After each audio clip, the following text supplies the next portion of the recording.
Hey there friends, it's Missy again. Thanks for joining me today. I'm here with another layout. This one is for the Paige Evans design team, and I'm going to be using the Whimsical collection for this. This is Paige's newest collection, and it is full of gorgeous bright colors. And I tried to use as many of the colors on this layout as I could. I wanted to use one of Paige's cut files. This is one of her flower cut files, and she actually has quite a few different kinds of flower cut files, and I hadn't used this one yet, and I thought about just kind of creating a rainbow of flowers in some way. I haven't decided at this point how I'm going to arrange them on my background, but I just went ahead and arranged or sized the photos in a couple of different sizes and cut the papers to fit my silhouette mat here, and then ran it through and it cut them out. And I had to be careful when peeling these off the mat because it is pretty thin and I didn't want to tear and rip the flowers. So here's kind of the idea I have that I was playing with off camera. I'm going to use that cute black and white photo of me and my daughter. And I got this background paper from the Whimsical 12 by 12 paper pad. And if you get the paper pad, they're one-sided papers. And if you get the loose papers, they're double-sided. And so sometimes if I don't have to use the double-sided papers, I'll go for the paper pad because there's always going to be those papers where I want to use both sides. And so this one is just white on the back. So what I'm going to do here is coat a lot of the left side of this paper with white gesso, and I'm going to come in with some of my shimmer sprays. And I just kind of want to create a lot of watercolor splotches on the background here. So I'm not trying to make this look perfect. I want it to look kind of messy and scratchy and splotchy. Doesn't that sound so professional? Yeah, scratchy and splotchy, but you know what I'm talking about. And so I'm spraying, I'm scraping, I'm using my acrylic stamping block. I just want to smush the color around, and I'm going to place all the flowers back on it, kind of like you saw a minute ago, in a vertical way, and you're going to be able to see all this color peeking through all of those flowers. And so that's all I'm doing here. You could do this with gelatos, you could do this with regular watercolors, you know, anything that you like to use for mixed media. This will work because a lot of it is going to be covered up, and so it's not supposed to look perfect. But I use the gesso because this background paper, it's just a simple pattern paper. It's not really meant for liquids at all. And so the gesso it's going to act as a barrier between the liquid and the paper. So the paper is going to, or the paint is not going to just soak right through. You can kind of see how it's creating little pools of color. And that's what I'm talking about. The gesso is going to allow that to happen. So I can smudge it, I can blend it, I can add water, and it's going to sort of toughen up my paper so it doesn't just rip and tear. And I know I say that a lot, but I always get a lot of questions about why I use gesso, or can you do this kind of technique without gesso? And you certainly can. It's just going to look a lot different because when water hits paper, it's going to soak right through. And so you can see here I have minimal warping, and the paper is not tearing. So I would definitely invest in some gesso if you're going to do a lot of mixed media, especially on pattern paper. So I've got some pinks going here. I've got a little bit of an orangey coral pink, some purple, some golden yellow, a little bit of aqua, and here I'm going to use a little bit of light blue. And these are all Shimmers paints from my stash. I've got some in spray ink form, some in little pots here that you have to add water to. And I just tried to use as many colors as I could that matched all of these flowers. And so you can kind of see here how this looks like a hot mess, but it totally starts to transform when you start to add all of these things back on top of it. See what I'm talking about there? It just looks different. I don't know how to describe the magic that is, but it does, because I know a lot of people say they're afraid to try mixed media because it just looks like a hot mess or it looks terrible. But I promise you, it totally changes when you add your papers and your picture and your embellishments back on top of it. I don't know if it's because some of it's covered up or what, but I love the effect of being able to see all that background through these flowers. That's one of my favorite things to do on a layout is use mixed media and mix and match it with a cut file, especially an open cut file like this. And you could also cut these flowers on, you know, on white or black cardstock, and you could back them with patterned paper, and that would give your layout a totally different look with the same cut file. So there's, you know, cut files can be used in so many different ways. So I'm going to add a little bit of layering behind the photo. I just added some white tissue paper. I added a couple of, added a purple frame from the ephemera die cuts, and then a leftover scrap of the orange paper that I peeled off the cameo mat. And then I pulled out some bits and pieces, like some hearts, that butterfly that came out of the ephemera die cut pack. And then I'm going to use this cute little paper clip.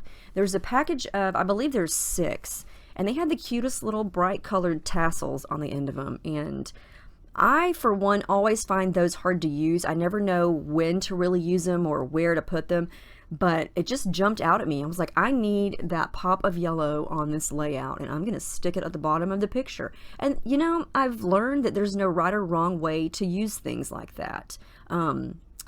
I like the way it looks right there, so that's where it's going to go.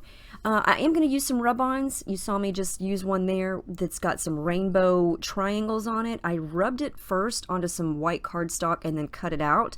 I'm going to use it as a little layering piece over on the left, and then I'm going to do a couple more rub-ons, the butterflies over here on the right. Since this is a left hand side heavy design, I've got all this white space over on the right, and I don't want to clutter that space up. I want to keep it white and soft and open, but I like a couple of things over there, and so that's where those butterflies are going to come in. So I'm going to add a light dot of glue to the middle of these flowers. I don't want to glue every single piece of them down, because that's going to allow the edges to kind of rise up off the page or bend up and create some dimension. And so I always find that using leaves or flowers when it comes to die cuts like this are great for dimension, because you only have to glue a little bit of it down, and then the ends of it or the edges of it can curl up and really look like they're just popping off your page. And butterflies also. Something you could do with those butterfly rub-ons is, if you wanted to make them dimensional, you could rub them off onto some vellum or some cardstock and then fussy cut them out, and then just glue down the very middle of the butterflies, and then you could bend the wings up and it would look like they're just floating around on the page. So here I'm using more embellishments from Whimsical. This is the chipboard stickers. I'm also going to use some things from the sticker book that's right there on the left. I didn't want to add too much more around the photo because there's so much color and I've got all these flowers going on, but I did want to do something on the sides of the photo. And so I'm just going to add a couple of flowers from the chipboard sticker sheet there on the left and the right. And then I'm just going to play around with some of the stickers that are on this two-sided sticker sheet. They're kind of like cardstock stickers. And yeah, there's just so many cute things in this collection. The bright colors are amazing, and everything just goes together so nicely. Such a pretty collection. It's right up my alley. Flowers, bright colors, awesome. So that's some yellow golden thread that I added over to the left. And then I'm going to add in some of the light blue thread over here on the right. And the thread is from my stash. But yeah, I'm going to add in that. I find that I use the thread a lot to add pops of color in places where I need a specific color. Like I felt like I needed a pop of light blue over on the right. And so if you don't have an embellishment or anything of the color that you need, the thread is a good thing to use because you have a lot of it. It's pretty cheap. And it's also going to add some texture and a little bit of just, you know, messy whimsy to your page, I guess you could say. I like things to look messy, but that's just me. I know some people, you know, I've gotten comments before, people asking me, why do you use thread? I just don't get that. And that's perfectly fine. You know, some people don't like it or they don't want to use it, and I have no problem with that. But I like it just because I like texture and I like color, and I like to be able to, you know, touch things on the layout and it's bumpy under your hand. You know, you can feel it and you can see it if you turn the layout sideways. And so, yeah, I just like it. So I thought I would just go simple with the title. I'm going to use the chipboard thickers from Whimsical, and my title is going to be Just Because. And I can't believe I haven't used this title before, because so many of my photos that I scrapbook are just because. They're not a special event. They're not a birthday. It's not anything major. It's just, hey, come here, let's take a picture.